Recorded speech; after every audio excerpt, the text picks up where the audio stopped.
Let's start so enough flush them.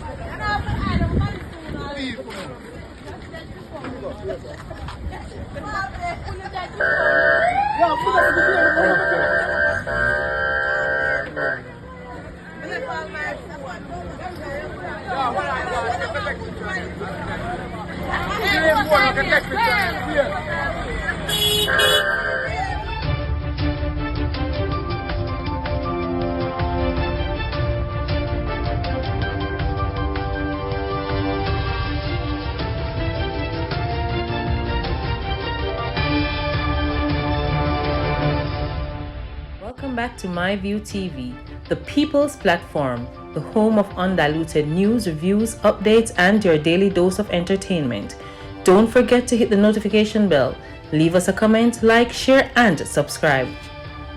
I don't bring nobody forward in your cheer for me. Everything what you see up my natural talent. Let me tell you something. You see, when you know what to please the audience with, it's simple, me. The seed of kindness you plant today will one day bloom into the hearts of those whom you touch. Wagwan with people, hope everybody okay, hope everybody alright. When God has selected you, it doesn't matter who else has reject or neglect you. God's favor outweighs all opposition. Pick up everybody who live to see it another morning. Every day above ground is a blessing. How awesome it is to be amongst the living and surely not amongst the dead. People, the news pack. What only percenting I go on? But I'm going to go over Trinidad first. You understand? One Jamaican over there and do some foolishness. A Jamaican man has been charged with murder of a man in Trinidad and Tobago in August. Jonathan Owell, age 56, was charged on Tuesday. He is accused of shooting Dennis Nero following a disagreement. The police said about 6 a.m. on August 23rd, Mr. Nero was standing on the road when a man walked up and shot him in the head. And guess what, people? Him dead right on the spot, you understand? Right in the head, but the Jamaican man gave it. Anyway, don't I say Elizabeth McGard now. Back a yard. A 26-year-old man was fatally shot by police on Wednesday shortly after stabbing his father at their home in New Building, St. Elizabeth. He is Rayon Foster. Mr. Foster's father, who was stabbed in the chest, was treated at the hospital. Reported that the police were called to the community after the elder Foster was attacked and stabbed. His son reportedly locked himself inside the house. The police gained entry and the suspect reportedly attacked them with a machete. One cutlass was shot upon the two side them people. One of the officers shot Mr. Foster. He was pronounced dead, right past spot. Member, good. You understand? Commissioner come out and say, once my police come under attack, they gotta win. Yes, so we are going cutlass and gunfight. You expect say that dead boy? Anyway, Ghana Chilani now. The Valbert police has launched a manhunt for two bikers following a gun attack which left a footballer dead in the community on Thursday night. The deceased has been identified as 32-year-old Valbert Campbell of Cooper Spence, Chilani.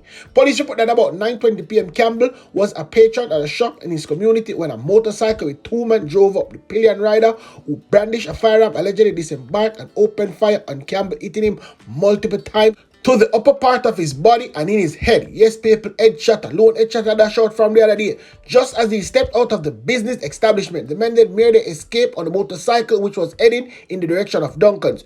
No motive has so far been established for the deadly attack. Between January and October 1st, Chilani Police Division has recorded 28 murder, which was 16 or 133% more than the 12 over the same period last year.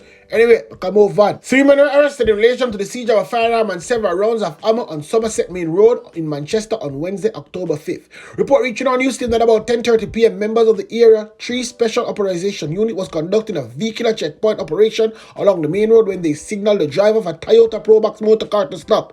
He complied. The vehicle's occupants were then searched and one Smith & Wesson revolver loaded with 6mm rounds of ammo was seized. The identity of those taken into custody are being withheld pending further investigation after them gun. Slap them forget Sląpwɛh. Keep on wasting time. Anyway, people, make I move on. 3 men held 2 illegal firearms seized in an attempt murder at a primary school. Police said. But look how the police them big and fool too. Them a boy forget Sląpwɛh. Them a boy actually even live to see you next day.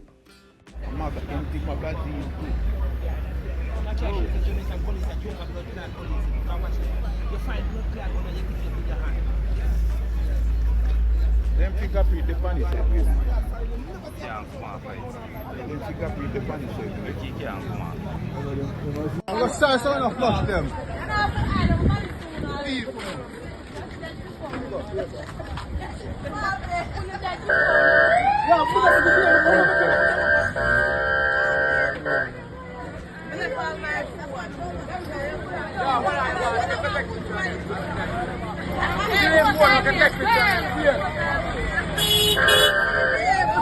As the JCF intensify its effort in Operation Relentless 2, 3 men were held by the police at a primary school in Spanish Town, St. Catherine, and 2 firearms recovered.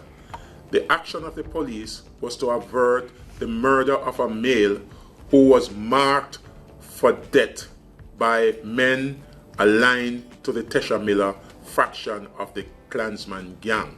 One of the men that was held was arrested about 2 to 3 years ago in Clarendon in relation to a double murder and is out on bail. Not only were the men intended to commit murder, but their intention was to create mayhem, panic, and fear among the school population. They were not concerned about the psychological impact on the student that their action would have created. The JCF has been very consistent in saying that the type of crimes that we are seeing are not ordinary. And when we have extraordinary situation, there's a need for extraordinary response. These type of crime cannot be seen as the normal routine criminal activities that are being perpetrated by criminals. This is organized crime. This is crime to cause the population to retreat and to surrender.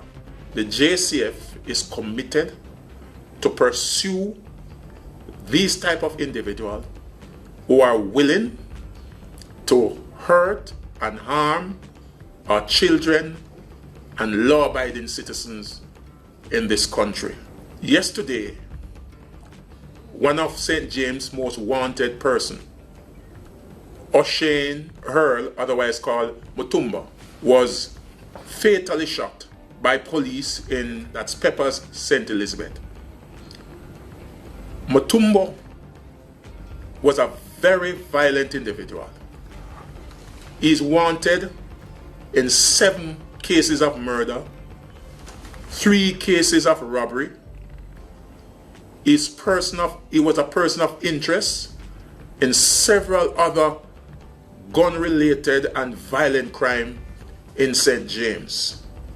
Again, I will reinforce the point that what we are seeing is not normal, and the appropriate response must be given when there are instances of abnormality.